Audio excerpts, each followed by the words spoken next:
All right, guys, so we're gonna get started up again. I'm Tegan, by the way. So if anyone has any questions, feel free to ask me. I also want to take a minute to say thank you so much to our hosts here at Western, Hadi, Sherry, Cindy, everyone who's worked really hard to put this together, and anyone I maybe just forgot to mention, so thank you. So a couple of quick updates. We're going to go back in and learn a little bit more about the exposure model for Canada, and then a little bit of an intro to using the OpenQuake engine, and then we'll head to lunch. And when we get back, we'll start working on some scenarios. For anyone who's on Twitter, we have a hashtag. It's OQCanada2019. You can, I think it's just me right now, but maybe someone else would go on and I'll feel less lonely. We also have up on our Google site website, the data sets are now available on there for people to start downloading. It's about 1 gig, so if you're on the Wi-Fi here, maybe people can start trying to download it so that before we get back from lunch, everyone will have the zip folder. And I think that's all the announcements. Okay, take it away. Great. Well, welcome back. We are going to, so we had an overview of seismic hazards in Canada, but with a particular focus on central and eastern Canada. And so now we're stepping through the components of our national model for Canada. And I'm going to give just a brief, fairly high-level overview of our exposure model so that you understand how we developed it and what's in it. You will actually be working with the hazard and exposure models in detail in the scenarios, so you'll have a chance to look under the hood and actually look at the data sets yourself very shortly. So this is really meant as an overview, not a detailed explanation of the model. One of the challenges in building a national earthquake hazard and risk model or earthquake risk model in Canada is that we are a very large geography. We're the 3rd largest country in the world. But we rank 28th in population, and we're widely scattered, mostly along the border and in areas you can see highlighted here on the map. So building a risk model for Canada involves a number of steps to first identify where people and buildings are. So this is the very first thing we do is we build a human settlement layer, which incorporates information from a variety of sources. So we're using remote sensing information that gives us land cover, so we get a sense of where there's built and unbuilt regions of Canada. We combine that with other open source sources like OpenStreetMap and other sources of information that are updating. You might be also familiar with a data set that's being compiled by the Joint Research Commission, the human settlement layer for the world at a very detailed level. And so we are looking at all of these sources, and we update on an ongoing basis the extent of human settlement based on these data sets as they're updated. So there's quite a lot of information that we draw on to define the boundary or the extent of human settlement. Many of these data sets do a great job for urban centers, not so good for sparsely settled areas in Canada, of which there's many. And this is important for communities in rural, remote settings, of which we have many in areas exposed to seismic hazards and risk here in Canada. In Western Canada, this is a particular concern to us, so we've taken some extra efforts to bring in building level data for those very sparsely populated regions so that we at least have a representation of people that would be impacted even if they're in smaller communities. So there's a building level data set. It's not complete, but a building level data set that's been compiled by Natural Resources Canada. There's a new building level data set recently put out through a collaboration between Statistics Canada and Microsoft. Many of you may have seen that already. So it's a building footprint database. So we draw on a variety of sources of information to answer this first question: what is the extent of human settlement in Canada? Once we have those boundaries of where people actually are, the next part of the process for us is bringing available information about who and what are on the ground in those areas. And we start with our national census data, which provides building count information down at the dissemination block area for all areas of Canada. It also gives us population counts. The community profile data also gives us some insights into how those buildings are being used. So it doesn't tell us the construction type of the buildings, but it does tell us how many single multifamily buildings there are in any given neighborhood area. So there's some contextual information that we get from Census that helps us understand who and what are on the ground, and generally what types of buildings are on the ground. So we know from Census that we have about 9.7 million buildings that we track in the national model. So you'll see as we get into this that we represent those 9.7 million buildings in terms of the construction type, in terms of the functional use of the buildings. So for any area in Canada, you can find out what the composition of buildings are in that region, how many of the different types of buildings are of any given type or are in that area. So all of this comes from Census. We also use Census to give us the first order approximation of population counts in those areas. As you know, Census gives us what we might consider kind of the residential population. But if you imagine kind of the flow of people during any given day, you know that there's influx, outflux from urban centers. People are coming and going. They're moving from homes into places of work. And so the population dynamics, although we don't have a very detailed population dynamics model, we do use the functional use of buildings and the square footage of those buildings to get a sense of how many people are likely to be in any given building at any given time of the day. We then generate our population estimates from these building types. So now we're representing not only residential population, but commercial industrial populations. So we're getting a sense of where people are distributed in buildings at any given time of the day and night. So the 35.1 million people are now distributed into those buildings at different times of the day.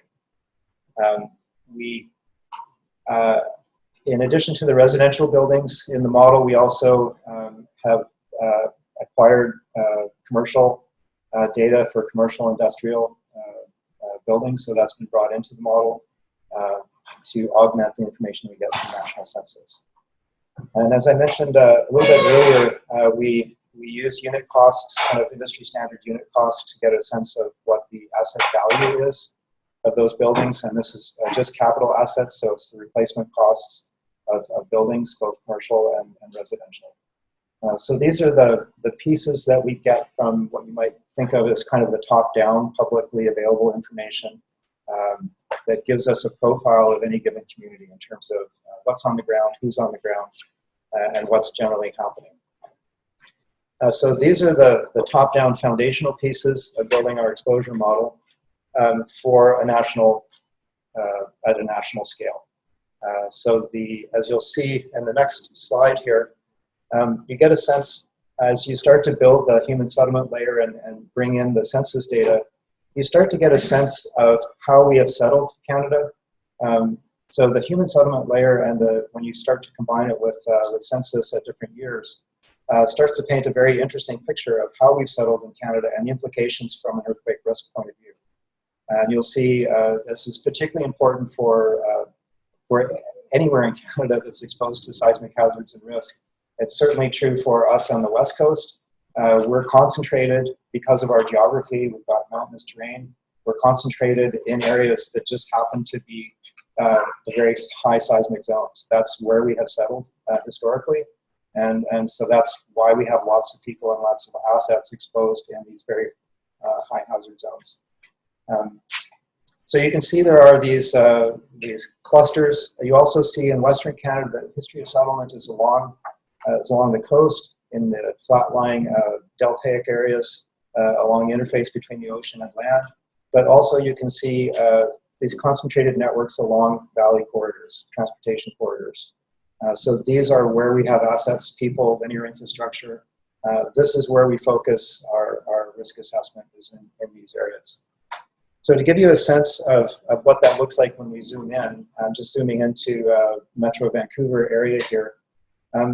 What I wanted to show you on this slide is two things. One is the scale at which we're able to represent our exposure model. So we're at the dissemination area level. But you'll notice that this isn't kind of the standard census dissemination area geography. We have intersected it with the human settlement layer. So we're now looking at buildings and people that are within these dissemination areas in a more refined way. So this is how we capture scattered settlements outside of the urban cores. So you can see on this map in the Metro Vancouver area, you can see if you're within the urban core, the boundaries between these census dissemination areas are consistent with what you would see on a census geography layer that's at the dissemination area level. But as you get outside the settlement layers, you can see there are pockets of settlement that are more focused. So this is a way for us to answer the question exactly where are people and assets located on the ground. And that's the fundamental foundational piece of building a risk model, is knowing exactly where these folks are.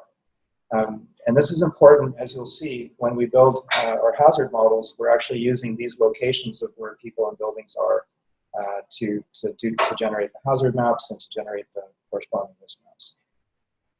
So up to this point, this is kind of a top-down exercise in getting a sense of who and what's on the ground, using publicly available information. The next piece of the puzzle, when we get down at the urban scale or at the community level in Canada, the next challenge is to understand what is the composition of buildings at the neighborhood level in Canada. So by that I mean, for any given area, we might know that there are 150 buildings. We might know from Census that those 150 buildings are distributed into single family, multifamily, and we might know how many commercial industrial buildings are there. We know the number of buildings and generally the functional use of those buildings. But to do a risk assessment, we actually need to understand how those buildings will respond to ground shaking. And so to answer that question, we actually have to know what kind of construction each of those buildings is. We need to know whether they're wood framed, what kind of wood frame construction they are. We need to know if they're concrete, what kind of construction, how old they are. We need all of this information, and obviously we can't get this from top-down surveys. So the way that we get at this question is by drawing on expertise from other disciplines, largely the landscape modeling world, so the world of landscape architecture and landscape land use. We've worked with a number of colleagues mostly in Western Canada at the University of British Columbia to help us understand how we can take the information from Census to interpret land use patterns in Canada.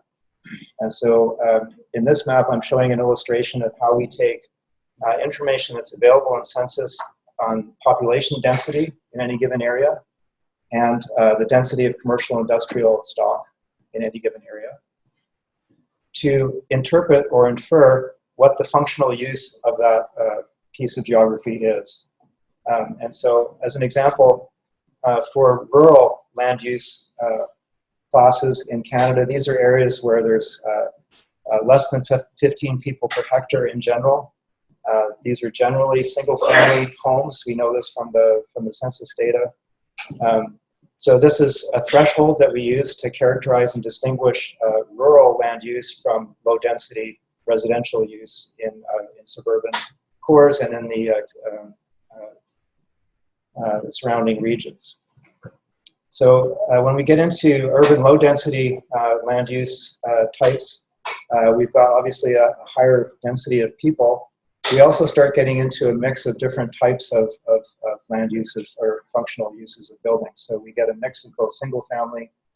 Now we start to get some low density multifamily duplex types of buildings. We'll get a mix of commercial, retail kinds of buildings in these land use classes. And as we move into higher density land use areas in Canada, we get into more complex mixes of building types. So when we get into medium density and high density areas, we're dealing with mixtures of commercial, industrial, residential, of different densities. So this is really an important piece of our exposure model. If I could really say, take away one thing from this, it's that our approach to building the exposure model is through the lens of land use, because we know each of these land use types has a characteristic fingerprint, if you will, of buildings. And so this is kind of the foundational fabric to take us to the next step, step number 4, which is now actually characterizing the built environment in terms of construction types. And so for this, we marry the top-down process that I've just described with a bottom-up process, where we have inventories of buildings that have been collected for a number of research projects, both in Western and Eastern Canada. So these are building-level inventories where there's very detailed information about what that building is, how tall it is, what its construction type is. And we used essentially a correlation between the building level inventory and our land use classification. So for let's take, for example, an urban medium density, kind of this purplish color. If I picked an area on the map here, this would be an area where we actually have a building level inventory. So for any given polygon that's a medium density urban land use, I now actually know what the composition of buildings are in that land use class. So we use these building level inventories to essentially help us derive mapping schemes that are tied to these land use classes. And we have a number of inventories in Western Canada. There's only one published that I know of in Central and Eastern Canada. We'd love to work with you if you know of building level inventories in other parts of Canada that we could use to help inform these mapping schemes. That would be very, very useful for us all. So this is this level 4 is where we now start to count up the numbers of wood frame buildings of different types. We start to count up the number of concrete buildings of different heights and different construction types, shear wall. Those of you from the engineering side of the world, we start to characterize these buildings in terms of the type of construction that we then couple with fragility functions to allow us to estimate how those buildings are likely to behave in any given level of ground shaking. So this is absolutely fundamental to going from hazard to risk, is this piece right now. And we've done our best to get a national fabric of an exposure model. We know that it's reasonably well calibrated in areas where we have these building level inventories. We've tried to account for regional variations as best we can, but we do recognize that as people start to use this exposure model, say for London or Montreal or Quebec City, that you might see some slight variation in how a medium density urban land use in Montreal, the composition of buildings might be slightly different than some other places, and we're hoping to work with you to help us refine that. The last piece we're not going to talk about here, but the last piece is understanding not only the built environment in terms of its historical development and its current form, which is critical for doing risk assessments, but we're also looking at events that are likely, will occur in the future's context, and we know the built environment will be changing. And so the next piece of our work as we move forward is moving into this realm of risk dynamics. So understanding what the drivers of risk are from the point of view of the built environment, and getting a sense of how the built environment will change in time. And so we partner with groups that are doing forecast modeling of urban centers. We're working with other agencies like StatsCan and provincial stats groups who have a sense of how population growth is likely to manifest in terms of the built environment. And I think this is where where you could expect these kinds of exposure models to be going in the future is to give us a sense of not only the built environment currently, but how that built environment is likely to change going forward based on what we know about the various forces that drive development here in Canada. I'll pause there. There was a question. Yes. Imagine the census data is based on postal code. So the question was the data based at the postal code level. So Census Statistics Canada has a hierarchy of geographies that they report, and the 3-digit postal code is one level that you could aggregate all of this information. It sits within the census geography hierarchy. We're actually below the 3-digit forward sorting area, and we're above the 6-digit. So we're not down at the 6-digit level. We're just above that in something that's Census or Statistics Canada calls the dissemination area. On the map like this, what kind of spatial dimension would that represent? So the question is, what's the spatial dimension of these dissemination areas? They vary quite a bit. In urban cores, they can be kind of neighborhood, a couple of blocks. So it's based on the numbers of people that are there. In rural areas, they can be quite large, which is why we've gone to this settled area concept to identify exactly where people are in these very large dissemination areas. And so on a map like this, for example, I see the streets that you can see distinctly, but it's because you merge that with the remote sensing data. So the info has to come from that very particular line. yes, Am I right? yes. Okay. Thank you. You're welcome. So thank you for the questions, because this is foundational. I think we need to understand the data that we're working with. So obviously, we're not in Western Canada. So what does it look like for the area that we're going to be working in? So if we switch our focus over to Central and Eastern Canada, I take kind of the big picture view of settlement. So we're kind of looking at historical patterns of settlement here in Canada.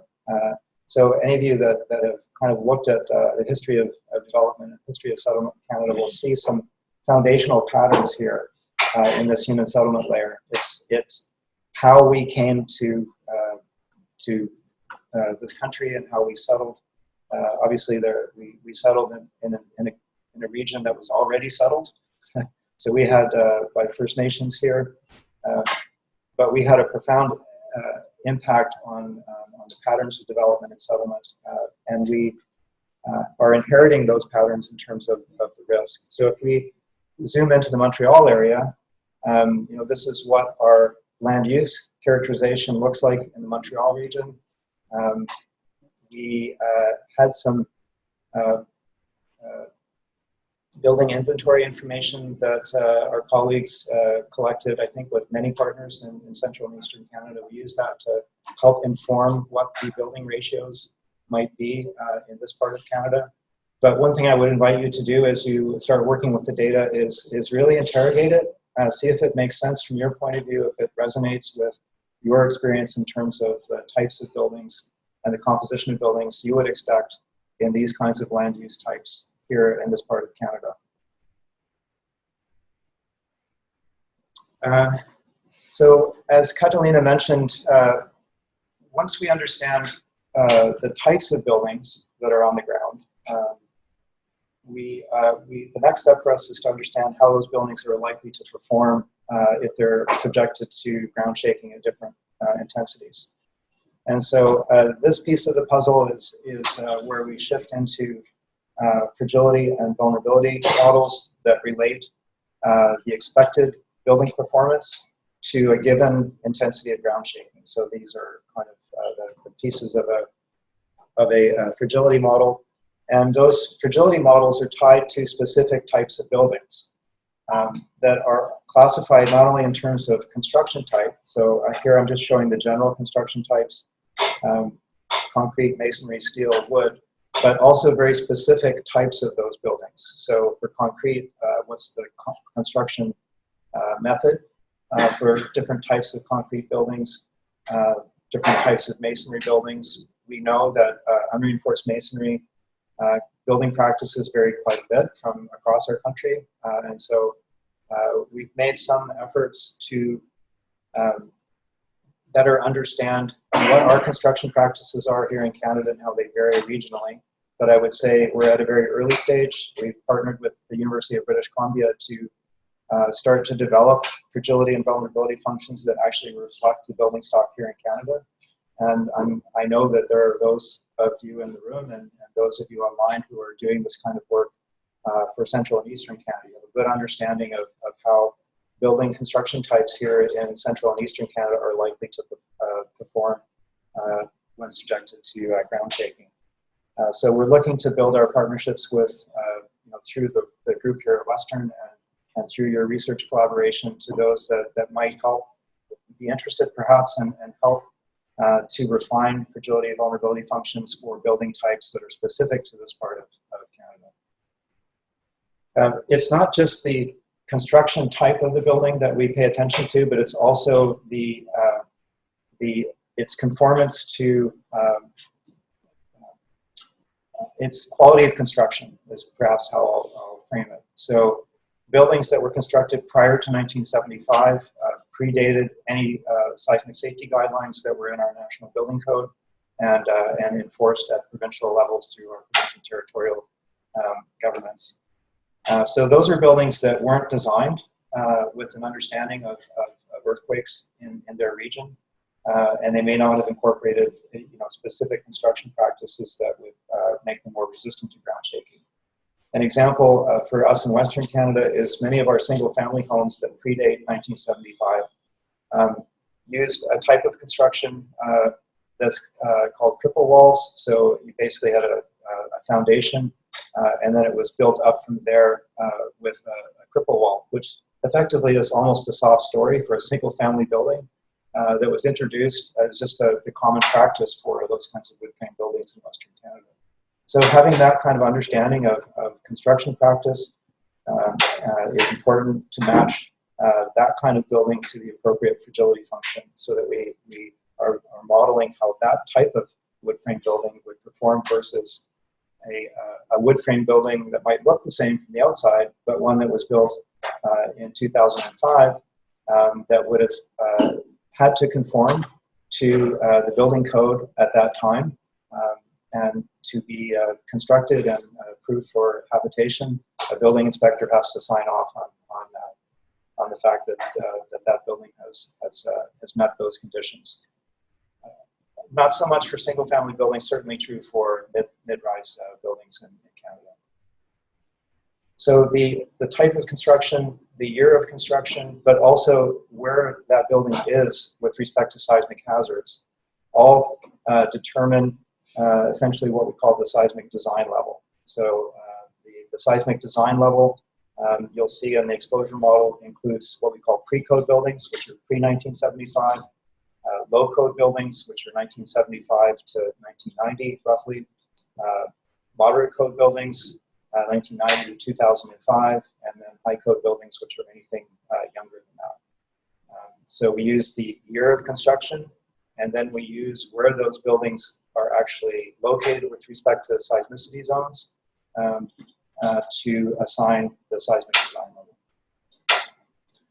level. So that's the information from the exposure model that's critical to then pair with the corresponding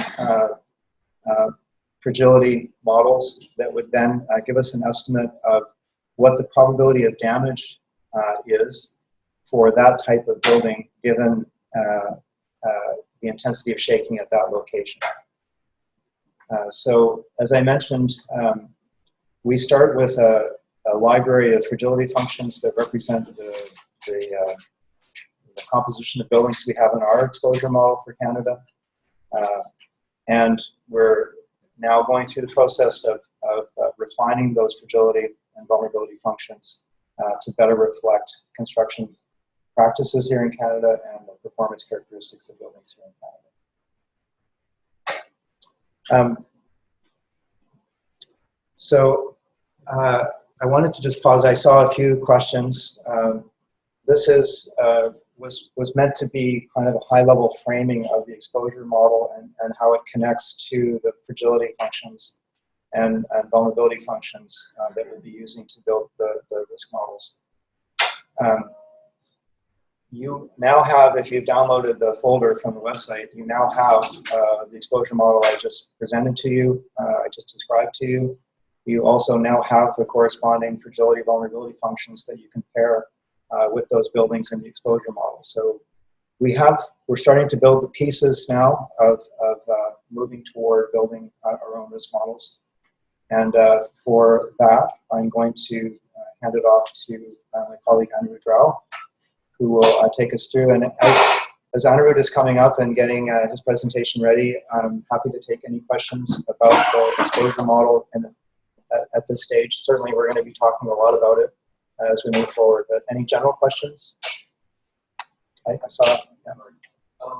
I think how you do the cost of different design codes, maybe the seismic component difference. How do you do the reduction for the capacity code?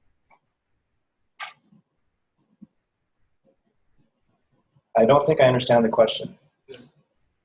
Cost different years, and they will depend on different seismic code. Yes.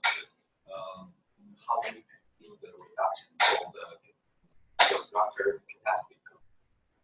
I'm going to let Henry address that when we get into the details of the fragility functions. So I think Henry will be covering that for you. Okay. The Census of Canada is now more information about number of stories or period of construction. So if I understand the question, does the Census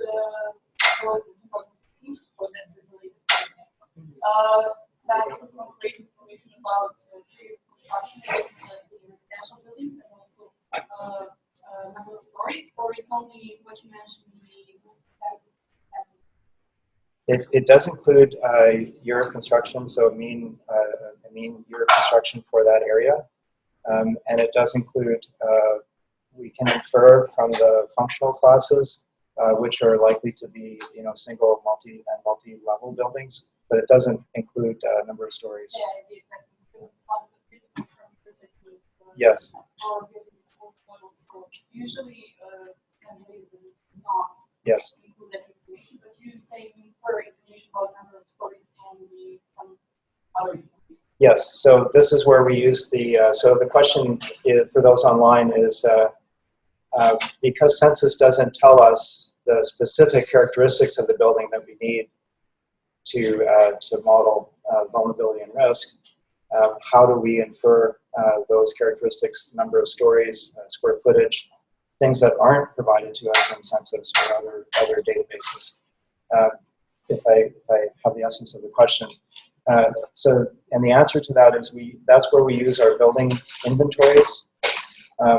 There we know for a given land use class, we know how many buildings of 3 to 8 stories of concrete construction there are. We know the square footage of those kinds of buildings, and we incorporate that information into our mapping schemes.